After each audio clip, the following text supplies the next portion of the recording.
Maintenant, vous savez, c'est le podcast quotidien de Bababam qui nous donne les clés essentielles pour savoir vraiment ce qui se cache derrière les mots, sigles, concepts qui font notre actualité. Cette semaine, retour sur les 10 mots qui ont marqué l'année. De l'affaire des Uber Files au phénomène de la shrinkflation, en passant par l'expression 6ème République, redécouvrez ces mots qui résument à eux seuls toute notre année 2022. Qu'est-ce que l'affaire Uber Files ? Merci d'avoir posé la question. Vous êtes probablement déjà monté en voiture avec un chauffeur Uber de la célèbre société de VTC ou véhicule de transport avec chauffeur. Le dimanche 11 juillet 2022, le journal d'investigation Le Monde, avec le consortium international des journalistes d'investigation, publiait une enquête colossale à charge contre l'entreprise Uber. Elle montre comment, entre 2014 et 2016, Emmanuel Macron a œuvré en coulisses pour accueillir la société de VTC sur le territoire français, au détriment de la loi. Et comment l'affaire a-t-elle éclaté ? Le journal britannique The Guardian a récupéré 124 000 documents secrets et les a partagés avec les 180 journalistes du consortium, dont ceux du journal Le Monde. Nous sommes en 2014, sous la présidence Hollande. À l'époque, Emmanuel Macron est ministre de l'économie et du numérique. Il n'est d'ailleurs pas censé gérer cela, car l'entreprise relève du ministère des Transports. Toujours en 2014, Uber cherche à s'exporter en France, deuxième marché qu'elle intègre après les États-Unis.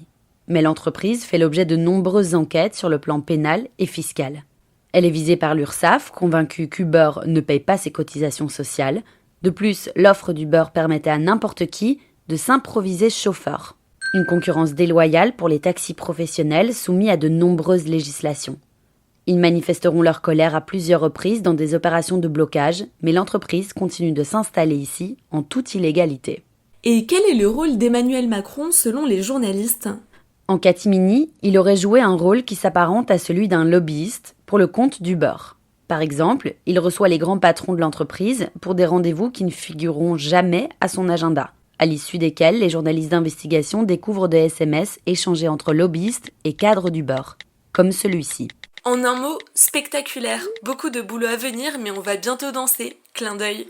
Autre manœuvre, suite à des SMS échangés avec des lobbyistes d'Uber, Emmanuel Macron fait annuler en octobre 2014 un arrêté préfectoral pris à Marseille qui visait à interdire l'entreprise de s'y implanter. Toujours par texto, il promet au PDG d'Uber, Travis Kalanick, que, je cite, « Cazeneuve va faire taire les taxis et préparer la bonne loi ». Ce dernier étant Premier ministre à l'époque. Que découvre-t-on d'autre dans cette enquête ? Outre l'optimisation fiscale qu'elle met en place, Uber crée le Kill Switch, un dispositif informatique permettant de couper l'accès des ordinateurs de leurs salariés aux serveurs Internet avec les données relatives à l'entreprise en cas de perquisition par les autorités fiscales françaises. C'est un peu comme si, en pleine intervention de policiers et agents antifraude, on jetait à la poubelle tous les documents demandés par les autorités. Pour finir, des lobbyistes français comme Maxime Drouineau vont œuvrer avec Emmanuel Macron à amender la loi Thévenoud qui réglemente l'activité des VTC. Voilà ce que sont les Uber Files. Maintenant, vous savez, un podcast écrit et réalisé par Johanna Cincinnatis. Ce podcast est disponible sur toutes les plateformes audio et pour l'écouter sans publicité, rendez-vous sur la chaîne Bababam Plus d'Apple Podcasts. Ba, ba, ba.